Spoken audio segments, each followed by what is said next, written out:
Bismillahirrahmanirrahim. Assalamualaikum warahmatullahi wabarakatuh.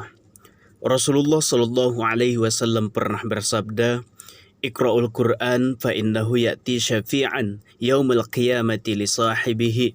Yang artinya, bacalah Al-Quran sebab ia akan datang memberikan syafaat pada hari kiamat kepada orang-orang yang membaca maupun mengamalkannya. Hukum bacaan waqaf dan wasol. Wasol secara bahasa adalah menyambung, sedangkan menurut istilah, artinya bacaan Al-Quran yang tidak boleh berhenti karena sebab-sebab tertentu. Di antara tanda-tanda waqaf ada yang mengharuskan berhenti, ada yang dilarang berhenti, dan ada pula yang bersifat pilihan, yakni boleh berhenti dan boleh diteruskan. Hukum waqaf. Waqaf artinya menahan. Secara istilah artinya berhenti saat membaca Al-Quran di akhir ayat, di tengah ayat, dan disertai dengan bernafas. Waqaf itu terbahagi menjadi 4. Yang pertama yaitu waqaf tam, waqaf kaf, waqaf hasan, dan waqaf kabih. Yang pertama kita bahas di sini yaitu waqaf tam.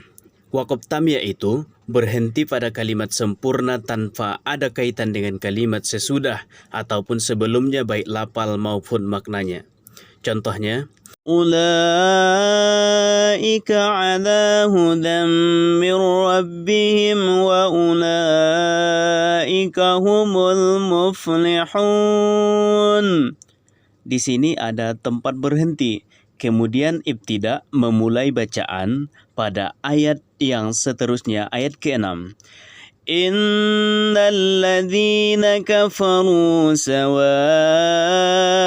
'alaihim a'anzartahum am lam tunzirhum la yu'minun. Untuk yang kedua, waqaf kafi, yaitu berhenti pada kalimat yang tidak berkaitan dari segi lafal, akan tetapi berkaitan dari segi makna. Innal ladzina kafaru sawa'un 'alaihim a'anzartahum am lam tunzirhum la yu'minun. Jika kita lihat ayat ke-5 dan ke-6, dari segi makna tidak ada berhubungan ataupun berkaitan. Ayat 1-5 menceritakan tentang orang-orang yang bertakwa, sedangkan ayat yang ke-6 menceritakan tentang orang-orang kafir, sehingga secara makna tidak ada hubungan, begitu juga pada lafaznya. Setelah kita berhenti di ayat yang ke-6, kita lanjutkan kembali ayat yang ke-7. Khatamallahu ala qulubihim wa ala sam'ihim wa ala absarihim ghishawatun wa lahum 'adzabun 'adzim. Untuk yang selanjutnya yaitu waqaf hasan. Waqaf hasan yaitu berhenti pada lafal yang dipandang baik, tetapi tidak baik bila memulai dari lafal sesudahnya, karena masih berhubungan secara lafal dan makna dengan lafal yang diwakafkan tersebut. Seperti berhenti pada lafal Alhamdulillah, kemudian memulai dari lafal Rabbil Alamin. Kalimat Alhamdulillah ini sekalipun merupakan kalimat yang sempurna, tetapi lafaz Allah di sini berkaitan dengan Rabbil Alamin yang menjadi sifatnya. Maka sebaiknya bagaimana? Yaitu berhenti pada waqaf dan memulai pada ayat sesudahnya jika ia pada akhir ayat seperti Alhamdulillahi Rabbil Alamin. Berhenti kemudian dilanjut lagi Ar-Rahmanir Rahim. Untuk yang selanjutnya waqaf kabih, yaitu berhenti pada kalimat yang memberikan makna tidak baik, karena susunan kalimatnya tidak sempurna serta masih berkaitan dengan kalimat sesudah dan sebelumnya. Contohnya, waqaf pada kalimat ataupun lafal Bismillah dengan nama Allah. Si pembaca berhenti di kata Bismi, yang mana itu memberikan makna tidak baik karena masih berkaitan dengan kalimat yang sebelumnya yaitu bismillah. Untuk contoh yang kedua yaitu kalimat tahlil. La ilaha illallah. Tiada Tuhan selain Allah. Si pembaca membaca la ilaha, tidak ada Tuhan. Berarti menyalahi. Harusnya dibaca la ilaha illallah. Intinya adalah kita tidak boleh berhenti pada wakaf kabih ini kecuali dalam keadaan darurah.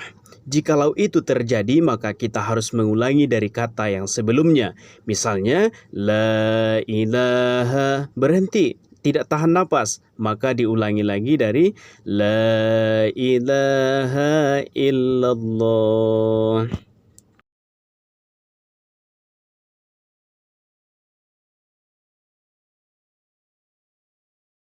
Apabila huruf terakhir berbaris sukun, cara membacanya tetap seperti tulisannya.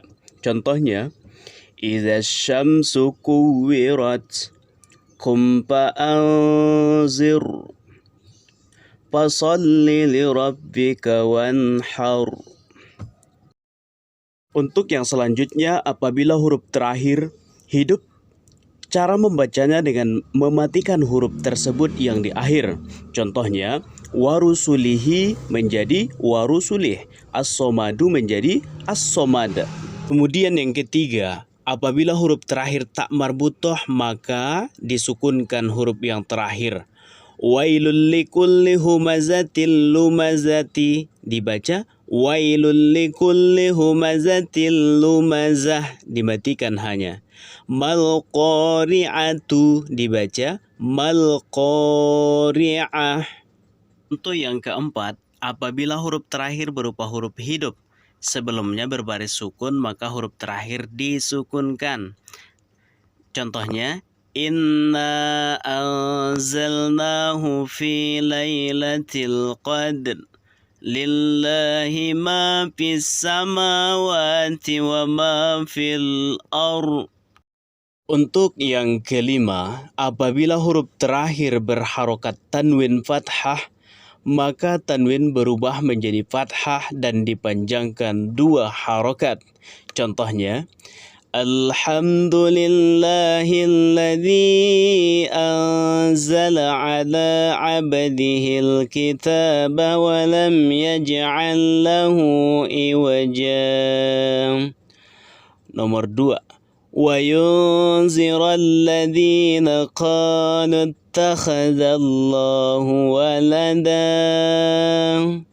Jadi cara membacanya bukan walam yaj'allahu iwajan, tapi berubah menjadi fathah jadi iwaja, dipanjangkan 2 harokat. Begitu juga dengan qalu ittakhadallahu walada. Cukup sekian, terima kasih, semoga bermanfaat. Wassalamualaikum warahmatullahi wabarakatuh.